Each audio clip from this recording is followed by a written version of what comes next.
Hello mga ka-Phil Stocks! Alam niyo ba na noong July 1 ay naging effective na ang ating Capital Markets Efficiency Promotion Act? At dahil dyan, bumaba na yung ating stock transaction tax from 0.6% to 0.1%. What this means is mababawasan na yung charges na binabayaran natin whenever we sell shares. To better understand, let's apply it in an example. Let's say you're going to sell shares worth 100,000 pesos. Under the old charges structure, ang total na babayaran mo is 895 pesos. And this consists of the broker's commission, the 12% VAT on commission, the PSE transaction fee, the SCCP fee, and finally, the 0.6% stock transaction tax.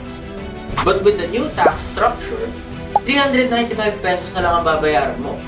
And this is because bumaba na yung ating stock transaction tax from 0.6% to 0.1%. 500 pesos din yun. Yes! And take note, as your selling transactions get bigger, mas mararamdaman nyo yung effect ng pagbaba ng ating stock transaction tax. So ano pang hinihintay nyo?